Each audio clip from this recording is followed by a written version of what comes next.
You can have the best birth plan, you can have the best birth team, you can birth in the optimal environment, you can have done all the research and have all the training and still have a traumatic birth.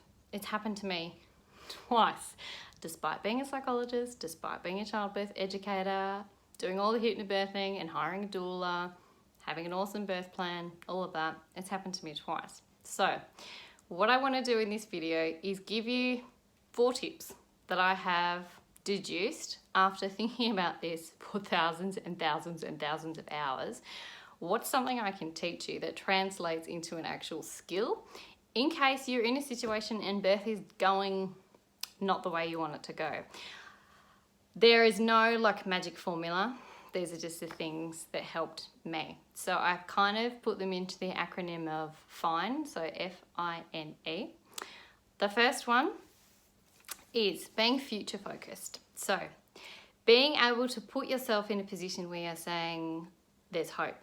I'm going to get through this. I only need to push for another minute. I'm going to get through this. I'm going to be okay. As opposed to doing the, I'm never getting out of this, I'm not going to be okay kind of thinking. Because when you engage your brain in that sort of thinking, and they can't help it, nobody plans to do this. We know from the research that people who tend to cope with trauma a bit better tend to be able to be future focused because it stops your brain getting into that loop that happens.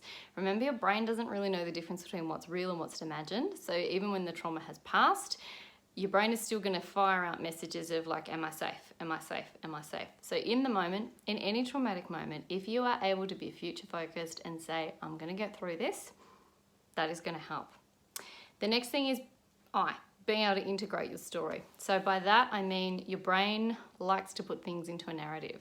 It wants a beginning, a middle, and an end.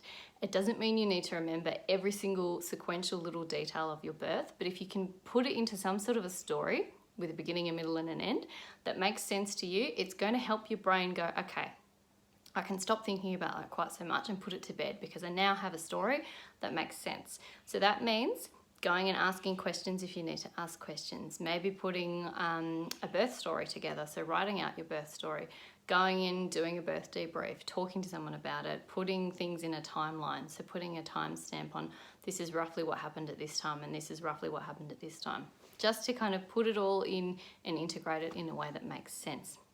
The next one, if you get the opportunity, is harness that newborn smell. Smelling your baby, more than anything else, activates oxytocin and prolactin and all those amazing hormones that will turn off the adrenaline and turn down the cortisol. Even if you've had a birth where you've had all the drugs, you've had a C-section, you feel absolutely nothing and you feel flat or you feel terrified or whatever you feel, putting your baby on you and smelling is going to light up the pleasure center of your brain. And we know from the MRI research that even if you can't feel it, it's still happening. Your brain is still lighting up. So as much as possible, soon after your birth, put your baby straight on you and smell. I would also recommend that you take photos and videos of you doing that first sniff, really, honestly, because the muscle memory factor. If you need to pump later on, or you're separated from your baby, or you're trying to get an oxytocin hit later on, going back and watching a video of you smelling and kissing and hugging your baby in that process is going to light up your brain again, and it's a nice memory to have despite whatever happened in the birth. Okay, after the newborn smell, the next thing that you want to do is engage the right support. I really recommend, something from the neck up, as we say, someone to help you with the nightmares, the flashbacks, the thoughts, the whatever it is that is happening to you that you're struggling to get through. So it might be a psychologist, it might be a coach, it might be a counselor, it might be someone of that description. Find somebody who suits you. And if it's someone that you don't get on with and that you don't feel safe with, try again. Please, please, please try again. The fit is more important potentially than any of the work that you're actually going to do, although that is important too. But finding someone who gets you and makes you feel safe and makes you feel secure is going to be so, so, so important. Also, I think you need something from the neck down. Trauma stays in the body, and there is a lot of research coming out now about this idea that the body remembers. So whether that is going and finding a perinatal specialist who can help you with trauma stored in your pelvic bowl area, because a lot of trauma is stored in our hips, in our pelvic bowl area.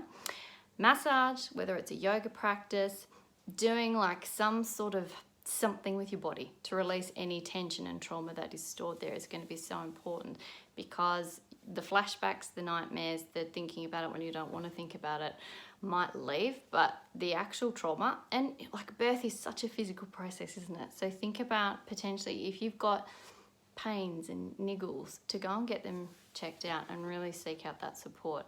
Please seek people who are experts in perinatal work, whatever field they might be in. Birth trauma is one of those things that is still overlooked. People still sometimes think what they're dealing with is postnatal depression or anxiety, and it might be that that's what you have, but so many people don't think to ask people about the birth. Super, super, super important. I'm not saying all of this is going to solve everything. You obviously need to do your own research. Whatever happens, happens. This is not about me saying if you do this or don't do this, you will or will not have a traumatic birth. It's not as simple as that. These are just the things that helped me that I can actually translate into a teachable skill. So I hope that helps.